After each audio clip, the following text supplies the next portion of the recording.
Apa tujuan dari penilaian PIPK?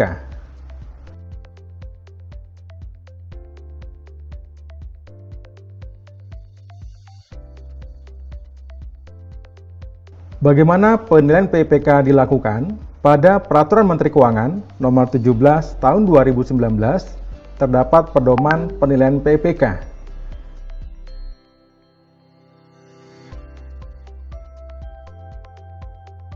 Bagaimana penjadwalan dalam penilaian PIPK?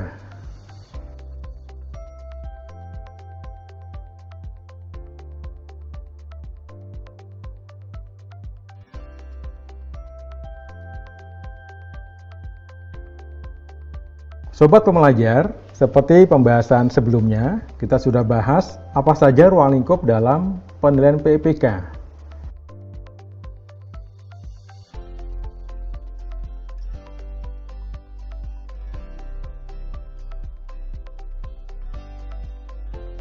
Bagaimana pelaksanaan penilaian PIPK? Ada 5 tahapan yang dilakukan oleh tim penilai PIPK. Tahapan yang pertama adalah tim penilai melakukan penilaian atas rancangan pengendalian untuk memastikan bahwa seluruh risiko utama dan pengendalian utamanya telah diidentifikasi. Kertas kerja penilaian rancangan pengendalian ini akan dituangkan di dalam tabel A dan tabel A1. Langkah yang kedua adalah menilai PT dan putiknya untuk memastikan bahwa entitas memenuhi unsur-unsur SPIP dan didukung dengan pengendalian atas TIK yang memadai.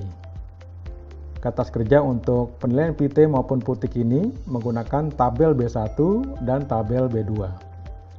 Langkah yang ketiga adalah menilai implementasi untuk memastikan bahwa pengendalian utama yang telah diidentifikasi benar-benar dilaksanakan. Kertas kerja yang digunakan dalam penilaian implementasi PIPK ini adalah tabel C1 dan tabel C2. Langkah yang keempat adalah menilai efektivitas pengendalian untuk memastikan bahwa keseluruhan pengendalian, baik PT, putik, dan transaksi atau proses telah efektif dalam meyakinkan laporan keuangan disusun secara memadai. Kertas kerja untuk penilaian efektivitas pengendalian ini menggunakan tabel D. Dan langkah terakhir adalah melakukan kompilasi hasil penilaian untuk mengambil kesimpulan atas efektivitas pengendalian pada keseluruhan entitas. Kertas kerja yang digunakan dalam melakukan kompilasi ini adalah tabel E. Bagaimana gambaran umum atas pelaksanaan penilaian PIPK? Gambar ini menjelaskan kepada sobat pembelajar semua tahapan-tahapan di dalam penilaian PIPK. Tahapan pertama, tim penilai akan melakukan penilaian atas rancangan pengendalian, yaitu yang tersaji pada tabel A. Tim penilai melakukan penilaian atas tabel A apabila tabel A mencukupi, berarti ya, maka tim penilai akan melanjutkan pada penilaian pada tahapan implementasi pengendalian.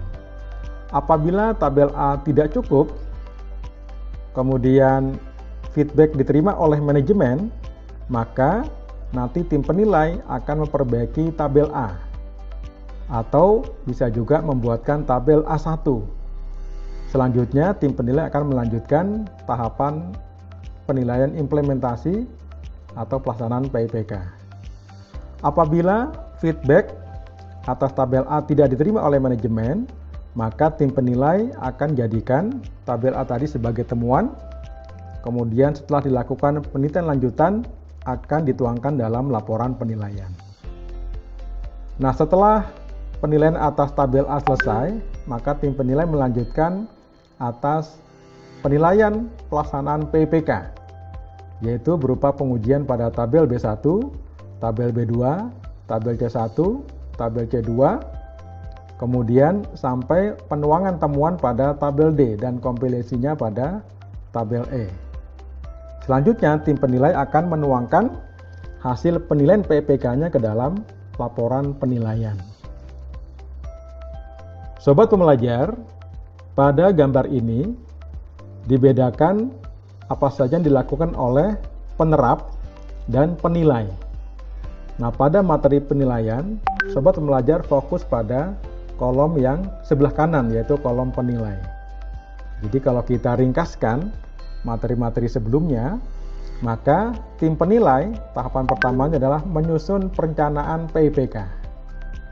Selanjutnya, berdasarkan perencanaan, tim penilai akan menilai matrik risiko pengendalian dan melakukan koreksi apabila rancangan pengendaliannya belum sesuai dengan kaidah dari PIPK ini.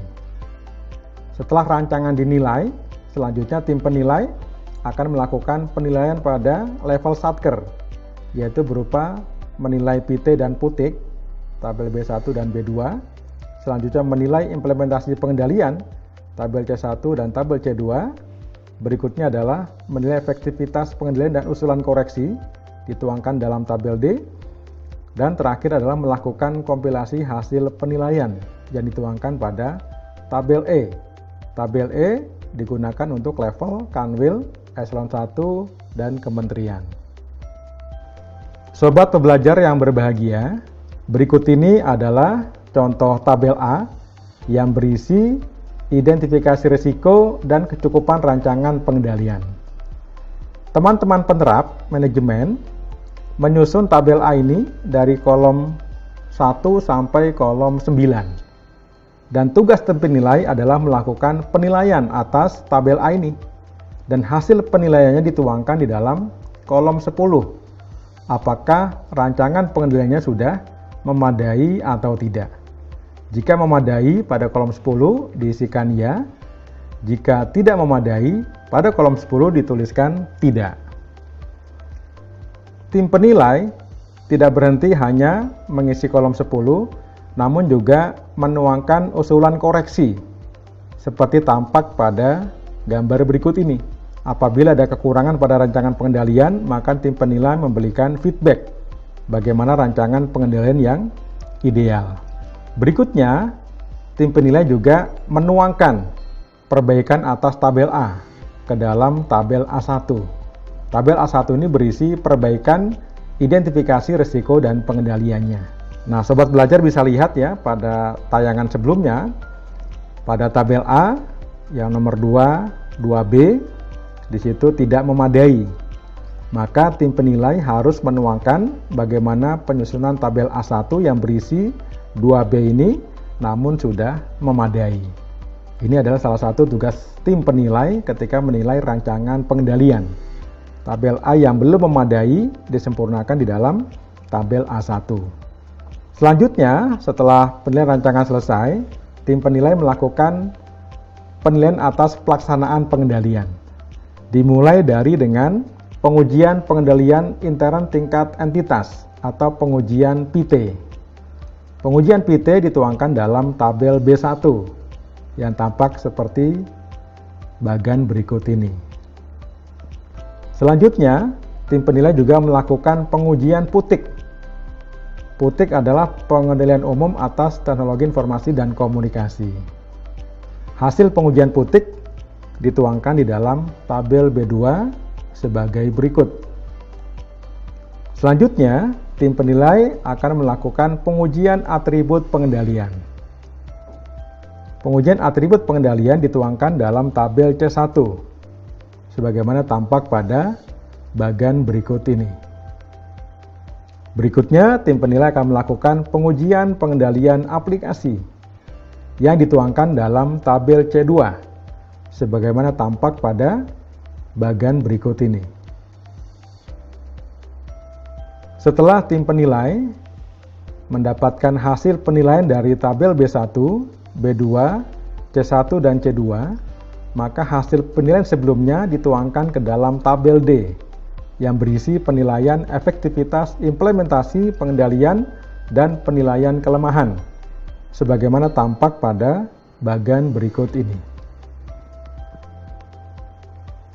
Jika tabel D adalah hasil penilaian untuk level satker, maka untuk kompilasi dari seluruh satker pada level wilayah eselon 1 sampai pengguna anggaran akan digunakan tabel E. Tabel E berisi penilaian kelemahan gabungan sebagaimana tampak pada bagan berikut ini. Bapak dan Ibu bisa melihat hasil akhir dari penilaian PPK adalah penilaian internal mengandung kelemahan material. Berdasarkan kesimpulan ini, maka Bapak dan Ibu sekalian nanti bisa memperoleh kesimpulan dari efektivitas PIPK yang nanti dituangkan dalam Statement of Responsibility. Apabila simpulan PIPK Bapak Ibu adalah efektif dan efektif dengan pengecualian, maka simpulan PIPK-nya adalah memadai. Apabila simpulan PIPK Bapak Ibu sekalian mengandung kelemahan material, maka simpulan di dalam SOR-nya adalah tidak memadai.